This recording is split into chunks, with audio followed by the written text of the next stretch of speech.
ಹೇಳೋದು, ಚರಿತ್ರೆದ ಮಹಿಮಾ ಅದ. ಈ ಚರಿತ್ರೆಯನ್ನು ನೀವು ಯಾರು ಸುಮ್ಮಿದ ಅಕ್ಷರ ಹಂಗೆ ಹಿಂಗಂತ ಅಲ್ಲ, ಮಹಿಮಾ ಅದ. ಬಾಂಬೆದಾಗ ಏನಪ್ಪ ಅಂತ ಕೇಳಿದ್ರೆ ಪಾರ್ಸಿ ಕುಟುಂಬ, ದೊಡ್ಡ ಕಾಂಟ್ರಾಕ್ಟ್ದಾರ ಅದಾನ ಮನುಷ್ಯ, ಅವ ಕಾಂಟ್ರಾಕ್ಟ್ದಾರ ಅದಾನ. ಪರಂತು ಅವ್ರ ಮೇಲೆ ಹಕ್ಕ ಅನ್ನೋದು ಸಾಹೇಬ್ರು ಇರ್ತಾರಲ್ಲ, ಬಿಲ್ ಪಾಸ್ ಮಾಡೋರು, ಅವ್ರ ಮನ್ಯಾಗ ಅಕ್ಕಲ್ಕೋಟೆ ಶರಣರು ಹೋಗಿ ಏನಪ್ಪ ಆಶೀರ್ವಾದ ಮಾಡಿ ಸಿದ್ಧಾರೂಢ ಚರಿತ್ರೆ ಕೊಟ್ಟಿರ್ತಾರೆ. ಅದು ಸೋಮವಾರ ಓದ್ತಿರ್ತಾರೆ. ಇವರು ಕಾಂಟ್ರಾಕ್ಟ್ ಮಾಡವ ಹೆಂಡ್ತಿ ಅದು ಹೋಗಬೇಕಲ್ಲ ಏನು ಬಿಲ್ ಪಾಸ್ ಮಾಡೋಕ್ಕೆ, ಬಿಲ್ ಕೇಳಕ್ಕೆ ಹೋದ ಕಾಲಕ್ಕೆ ಅವನ ಹೆಂಡ್ತಿ ಪಾರ್ಸಿ ಅವ್ರು ಸಿದ್ಧಾರೂಢ ಚರಿತ್ರೆ ಫೋಟೋ ನೋಡ್ಕಿಂದ ಈ ಕಂಡ್ರಿದಾರೆ ಹೆಂಡ್ತಿಗೆ ಭಾಳ ಯಾರು ಫೋಟೋ ರೀ ಸಿದ್ಧಾರೂಢರು, ಸಾಕ್ಷಾತ್ ಪರಮಾತ್ಮರು ಅಂತ ಹೇಳ್ಯಾರ. ಆಕೆ ಭಾಳ ಭಕ್ತಿ ಆಗ್ಯದ. ಯಾವಾಗಾರೇನಪ್ಪ ಮೇಲೆ ಸಪ್ತಾಕ್ಕೆ ಬರೋದು, ಪೂಜಾಕ್ಕೆ ಬರೋದು, ಅವ್ರ ಫೋಟೋ ನೋಡೋಕೆ ಬರೋದು ಮಾಡ್ತಿಲ್ಲ ಆಕೆ ಕಂಟ್ರಾಕ್ಟ್ದಾರ ಹೆಂಡ್ತಿ. ಈ ಗಂಡು ಮಕ್ಕಳು ಭಾಳ ಕೌಂಟ್ ಇರ್ತಾವ್ರಿ, ಕೂಡಿರ್ತಾವೆ. ಮೇಲೆ ಯಾಕೆ ಹೊಕ್ಕಳಿಕ್ಕೆ ಅವ್ರ ಮನೆಗೆ ಸಂಶಯ ಹೊಕ್ಕಳ. आके खबरदार जाऊ नये, कुठेही जायचं नाही, माझी आज्ञा सोडून कुठं जायचं नाही, कोणाच्या घरी जायचं नाही, बघ बघ ಅಂತ ಹೆಂಡ್ತಿ ಹೇಳ್ದ. ಹೋಗ್ಬೇಡ ಅವ್ರ ಮನೆಗೆ ಅಂತ ಗಂಡ ಹ್ಯಾಂಗೆ ಮಾಡಬೇಕು ಅಂತ ತಿಳ್ಕೊಂಡು ವಿಚಾರ ಮಾಡಿ ಯಾವ ಮಧ್ಯ ಕದ್ದು ಮುಚ್ಚಿ ಹೋಗರೆ ಬಿಡಕ್ಕೆ ಮನಸ್ಸಿಲ್ಲ, ಗಂಡು ಹೇಳಕ್ಕೆ ಹೋಗಿ ಸಾಧ್ಯ ಇಲ್ಲ. ಕದ್ದು ಮುಚ್ಚಿ ಹೋಗೋದು. ಅಲ್ಲಿ ಹೋಗಿ ಒಂದು ಸಿದ್ಧಾರೂಢ ಚರಿತ್ರೆ ತಂದ್ಲು, ಅಪ್ಪ ಅವ್ರ ಫೋಟೋ ತಂದು ಮನ್ಯಾಗ ಮುಚ್ಚಿನೇ ದೇವ್ರ ಕೊಲ್ಯಾಗ ಮುಚ್ಚಿನೇ. ಇವು ಗಂಡು ಮಕ್ಕಳು ದೇವ್ರ ಕೊಲಿ, ನಿಮ್ಮ ಗಂಡದಾರ ದೇವ್ರ ಕೊಲಿ ಬರ್ತಾರೇನು?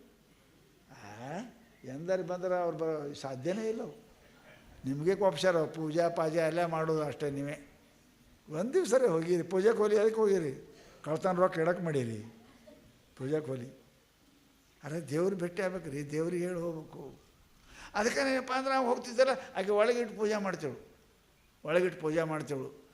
ಮಾಡ್ತೇಳು. ಒಂದು ದಿವ್ಸ ಏನಪ್ಪ ಅಂದ್ರೆ ಅಕಸ್ಮಾತ್ ಗಂಡ ಮುಂಜಾನೆ ಹೋದ ಮಧ್ಯಾಹ್ನ ಹೊತ್ತು ಮನೆಗೆ ಬರ್ತಾನೆ ತಿಳ್ಕೊಂಡು ಕಿರಿಕಿರಿ ಇಲ್ಲ ತಿಳ್ಕೊಂಡು ಆರಾಮ ಮಧ್ಯಾಹ್ನದಾಗ ಸಿದ್ಧಾರೂಢ ಚರಿತ್ರೆ ಫೋಟೋ ಇಟ್ಟು ಓದಕತ್ತಾಳ.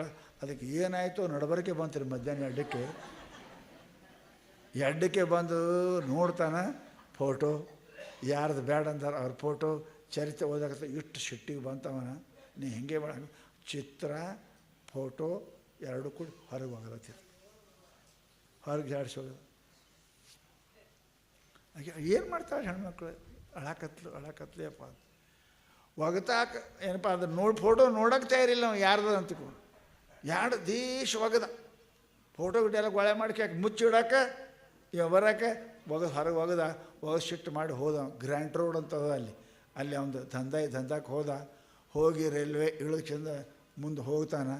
ಹೋಗೋದೇ ತಡ ಆಕ್ಸಿಡೆಂಟ್ ಹಿಂಗೆ ಬಸ್ ಬಂದು ಹೊಡಿತದ, ಅವನಿಗೆ ಚಲ್ಲಾಪಲ್ಯಾಗಿ ಬೀಳ್ತಾನೆ, ಬೇಹುಷ್ ಆಗ್ತಾನೆ. ಯಾರು ಕೇಳ್ಬೇಕು? ಎಲ್ಲಿ ಗ್ರಾಂಡ್? ಬಾಂಬೆ ಅಂತ ಯಾರಿಗೆ ಕೇಳ್ತಾರೆ ರೀ? ಆಮೇಲೆ ಏನಪ್ಪ ಅಂತ ಕೇಳಿದ್ರೆ ಅಲ್ಲಿ ವೈದ್ಯ ಏನಪ್ಪ ಅಂದ್ರೆ ಯಾರೋ ಹಾಸ್ಪಿಟ್ಲಿಗೆ ಹಾಕ್ತಾರೆ, ಗ್ರ್ಯಾಂಡ್ ರೋಡ್ ಹಾಸ್ಪಿಟ್ಲಿಗೆ ಹಾಕ್ತಾರೆ. ಈಕೆ ಗೊತ್ತಾದ ಕೂಡಲೇ ಹೋಗಿ ಭೇಟಿಯಾಗಿ ಗಂಡಗೆ 4 ದಿನ ಉಳಿದು ಕರ್ಕೊಂಡು ಬರ್ತಾಳೆ. ಮನ್ಯಾಗ ಗಂಡಗೆ ಮಲಗಿಸ್ತಾಳೆ.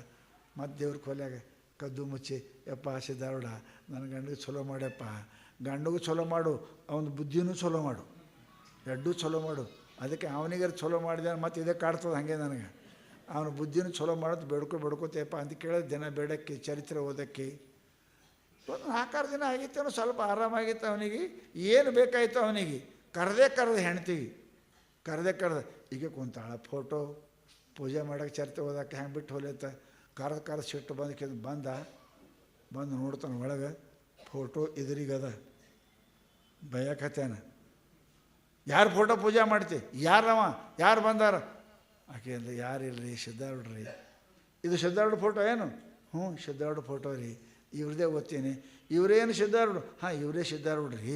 ಯಾಕ್ರಿ ಇವರೇ ಸಿದ್ಧಾರೂಢರು? ಯಾಕ್ರಿ? ನಾ ಆಕ್ಸಿಡೆಂಟ್ ಆಗಿ ಬಿದ್ದ ಕಾಲಕ್ಕೆ ಇವನೇ ಒಯ್ದು ನನಗೆ ಭರ್ತಿ ಮಾಡ್ಯಾನ ಹಾಸ್ಪಿಟ್ಲಿಗೆ ಭರ್ತಿ ಮಾಡಿದವನೇ ಇವ. ಇವರು ಸಿದ್ಧಾರೂಢರು?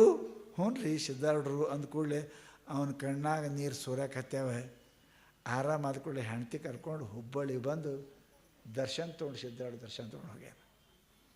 ಸಿದ್ಧಾರೂಢ ಭಾಳ ಅಗಾಧ ದೇವ. ಮಕ್ಕಳಾದವ್ರಿಗೆ, ಯಾರಾದವ್ರಿಗೆ, ಎಲ್ಲರಿಗೆ ಅವ್ರಿಗೆ